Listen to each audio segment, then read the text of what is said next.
توحید فی المحبت کیا ہے؟ اللہ سے محبت تمام محبتوں سے بالاتر ہو جائے. کوئی محبت اللہ کی محبت سے اوپر تو نہیں، برابر بھی نہ ہو. برابر ہونا شرک ہے، اوپر ہونا تو سمجھیے کہ اور پتہ نہیں شرک کے علاوہ بھی کوئی اصطلاح ہمیں ایجاد کرنی پڑ جائے گی.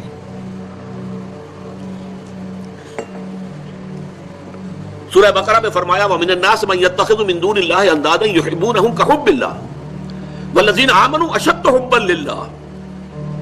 لوگوں میں سے کچھ ایسے بھی ہیں جو اللہ کے سوا کچھ ہستیوں کو محبوب بنا لیتے ہیں، اللہ کا مد مقابل بنا کر ان سے وہ محبت کرنے لگتے ہیں جو اللہ سے کرنی چاہیے تھی. وَالَّذِينَ آمَنُوا أَشَدُّ حُبًّا لِلَّهِ، اور جو واقعتاً اہل ایمان ہیں وہ شدید ترین محبت کرتے ہیں اللہ کے ساتھ. تو قرآن یہ نہیں کہتا کہ آپ والدین سے محبت نہ کریں، کرو، لیکن والدین کی محبت اللہ کی محبت کے برابر نہ ہو جائے، اس سے بڑھ نہ جائے. اولاد سے محبت کرو، اولاد کی محبت اللہ کی محبت سے بڑھ نہ جائے. دیکھیے یہ محبتوں کا امتحان ابراہیم سے اللہ نے کیسے کیسے لیا تھا. وَإِذِ ابْتَلَىٰ إِبْرَاهِيمَ رَبُّهُ بِكَلِمَاتٍ فَأَتَمَّهُنَّ قَالَ إِنِّي جَاعِلُكَ لِلنَّاسِ إِمَامًا. کیسے کیسے امتحانوں میں سے پاس ہونے کے بعد پھر وہ مرحلہ آیا کہ اللہ نے فرمایا ابراہیم میں تمہیں تمام نوع انسانی کا امام بناتا ہوں.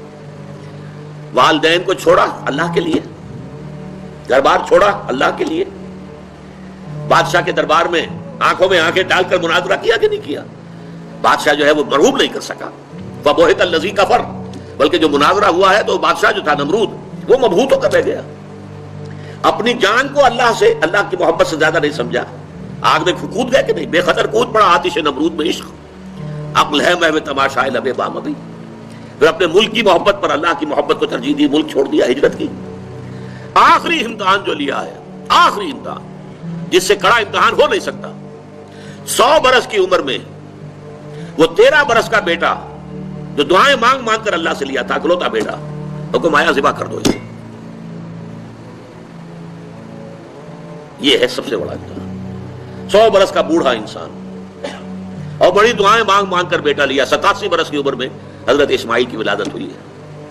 اب 13 برس کے ہو گئے ہیں. فلما بلغ معه السعي، جب بھاگ دوڑ کے قابل ہو گئے. 13 برس کا جوان بچہ جو ہے باپ کا دست و بازو بن جاتا ہے، بھاگ دوڑ. اس لیے آتا ہے نا کہ ابراہیم اور اسماعیل دونوں تھے جو بیت اللہ کی تعمیر کر رہے تھے. وَإِذْ يَرْفَعُ إِبْرَاهِيمُ الْقَوَاعِدَ مِنَ الْبَيْتِ وَإِسْمَاعِيلُ، اس اسماعیل کے بارے میں إِنِّي أَرَىٰ فِي الْمَنَامِ أَنِّي أَذْبَحُكَ فَانظُرْ مَاذَا تَرَىٰ. اے میرے بچے میں دیکھ رہا ہوں خواب میں، بار بار یہ خواب آ رہا ہے کہ میں تمہیں ذبح کر رہا ہوں. اور اس کے لیے چھری پھیر دی. یہ تو اللہ تعالیٰ نے جو ہے قد صدقت الرؤیا انا كذلك نجزي المحسنین، اللہ تعالیٰ نے کہا بس بس، امتحان ہمیں لینا تھا، وہ امتحان پورا ہو گیا. یہ ہے محبت، توحید فی المحبت. اللہ کی محبت تمام محبتوں سے غالب. اور اگر کوئی ایک محبت بھی آ کر آپ کے دل کے سنگھاسن پر اللہ کی محبت کے ساتھ براجمان ہو گئی، بات ساتھ کہہ رہا ہوں، اوپر نہیں، ساتھ بیٹھ گئی آپ کے دل کے تخت پر، تو یہی شرک فی المحبت ہے. اب دیکھیے یہ تو میں نے انڈیویجول لیول پر آپ سے بات کی. اب آئیے اجتماعی سطح پر، بلکہ اسی ضمن میں ایک آیت اور سن لیجئے. اللہ کی محبت کے ساتھ جڑی ہوئی محبت ہے اللہ کے رسول کی محبت، اور پھر تیسری محبت ہے اللہ کی راہ میں جہاد کی محبت. اب توحید فی المحبت کے لیے سورہ توبہ کی آیت نمبر 24 جو ہے وہ لرزا دینے والی بھی ہے اور بہت جامع بھی ہے. قل ان کان آباؤکم وابناؤکم واخوانکم وازواجکم وعشیرتکم واموال اقترفتموها وتجارۃ تخشون کسادها ومساکن ترضونها احب الیکم من اللہ ورسولہ وجہاد فی سبیلہ فتربصوا حتی یاتی اللہ بامرہ واللہ لا یہدی القوم الفاسقین. اے نبی سے کہہ دیجئے لوگوں دیکھو، اگر تمہیں اپنے باپ، اپنے بیٹے، اپنے بھائی، اپنی زوج، مرد کے لیے بیوی، بیوی کے لیے شوہر زوج ہے، اور اپنے رشتہ دار اور وہ مال جو تم نے بڑی محنت سے کما کر جمع کیے ہیں، اور وہ کاروبار جن کی کساد بازاری کا تمہیں ڈر رہتا ہے، اور وہ محل، وہ حویلیاں، وہ مکانات جو تم نے بنائے ہیں تمہیں بہت محبوب ہیں.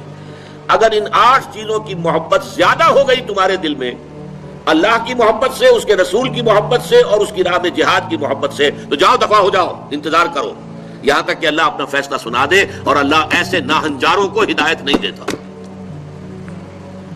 8 محبتیں ایک پرڑے میں ڈال لیجئے. باپ کی محبت، بیٹے کی محبت، بھائی کی محبت، بیوی کی محبت، رشتہ داروں کی محبت.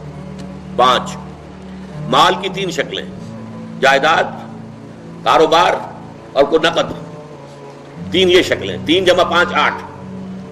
اور 3 محبتیں دوسرے پلڑے میں ڈالی، اللہ کی محبت، رسول کی محبت اور جہاد کی محبت. اب اگر یہ پلڑا بھاری ہے 8 والا تو جاؤ دفع ہو جاؤ. تمہارا اللہ سے کیا سروکار. اللہ ایسے ناہنجاروں کو ہدایت نہیں دیتا. سب سے پہلے یہ طے کر لو کہ ان 3 محبتوں کا پلڑا نیچے ہونا چاہیے، بھاری ہونا چاہیے ان 8 کے مقابلے میں. یہ ہے توحید فی المحبت اور یہ ہے شرک فی المحبت. لیکن اب اس کو لائیے ذرا اونچے سطح پر. وہ جو میں نے کہا انسانی معاشرہ، ریاست، اس ریاست کے لیے، معاشرے کے لیے بھی کوئی ایسی شے موجود ہونی چاہیے کہ جو اس میں رہنے والے یا اس میں شامل سب لوگوں کی محبوب شے بن جائے. یہ کامن محبت انہیں جوڑے گی، ان کے اندر اتحاد پیدا کرے گی. مثلا وطن کی محبت، وطن کی جے جے ہند، وطن کی عظمت کے گن گاؤ. قوم کی محبت، وطن پرستی، قوم پرستی، کوئی نظریہ پرستی. یہ بہت سی پرستشیں ہیں جن سے کہ لوگ پھر جڑے رہتے ہیں. نسل پرستی، لسان پرستی، زبان پرستی. یہ آج کل جو آپ کو کہتے ہیں کہ یہ لسانی عصبیتیں اور یہ نسلی عصبیتیں، یہ بلوچ نیشنلزم، یہ پختون نیشنلزم، یہ سرائکی نیشنلزم، یہ ایک اردو والا نیشنلزم، 5ویں قومیت نکلی تھی ہمارے ہاں. یہ سب کچھ کیا ہے؟ یہ جمعیت کے لیے، لوگوں کو جوڑنے کے لیے، شیرازہ بندی کے لیے، انہیں متحد رکھنے کے لیے کوئی نہ کوئی شے محبوب ہو جانی چاہیے. اس اعتبار سے اس دور کا سب سے بڑا شرک وطن پرستی ہے. لیکن پھر دیکھیے، میں بات آپ سے عرض کر رہا ہوں، علماء کرام اس کو نہیں پہچان پائے. اس کو پہچانا ہے تو علامہ اقبال نے پہچانا ہے. اس دور میں اور ہے، جام اور ہے، جم اور، ساقی نے بنا کی روش لطف و ستم اور، تہذیب کے آزر نے ترشوائے صنم اور، مسلم نے بھی تعمیر کیا اپنا حرم اور، ان تازہ خداؤں میں بڑا سب سے وطن ہے، جو پیرہن اس کا ہے وہ مذہب کا کفن ہے. نظارہ دیرینہ زمانے کو دکھا دے، اے مصطفی خاک میں اس بت کو ملا دے. یہ وطن پرستی شرک، اس دور کا سب سے بڑا شرک. نیشنلزم جو ہے وہ لوگوں کو جمع کرنے والی شے ہے. ہماری قوم، ریشیل نیشنلزم بھی ہوتا ہے، نسلی قومیت. اور آج کل نیشنلزم جو ہے وہ علاقائی ہوتا ہے، ٹیریٹوریل نیشنلزم. ایک ملک میں رہنے والے جو ہے اس کو سب ایک قوم ہے اور اپنے ملک سے محبت سب سے اوپر کر دے. یہ ہے در حقیقت علامہ اقبال نے جس کو کہا کہ وطن ایک تو ہے وطن سے محبت ہونا، وہ ٹھیک ہے، حب الوطن من الایمان حدیث ہے. گفتار نبوت میں وطن اور ہی کچھ ہے، اور گفتار سیاست میں وطن اور ہی کچھ ہے. وطن جب آتا ہے ایک پولیٹیکل کانسیپٹ کی حیثیت سے تو معبود بنتا ہے. اس معبود کی ایک نماز ہے. آپ کھڑے ہو جاتے ہیں، ترانہ پڑھا جا رہا ہے اور آپ کھڑے ہیں، جھکے ہوئے، سر جھکا کر کھڑے ہیں. یہ قنوت جو ہے یہ کس کے لیے ہو رہا ہے؟ وطن کے دیوتا کے لیے ہو رہا ہے. وطن کے دیوتا کا ایک اور ہے سلامی، جھنڈے کو سلامی دی جا رہی ہے. جھنڈا وہ علامت ہے آپ کے وطن کی. آپ کے علم میں ہوگا، میں اس ترانے کے پڑھے جانے کے وقت کھڑا نہیں ہوتا، اور اس سے بڑی کنٹروورسیز بھی ہوئی ہیں، مجھے بڑی تلخ باتیں بھی سننی پڑی ہیں. لیکن میں یہ سمجھتا ہوں کہ در حقیقت یہ وطن کی نماز ہے، وطن کی حمد ہو رہی ہے، وطن کے اور ترانے گائے جا رہے ہیں.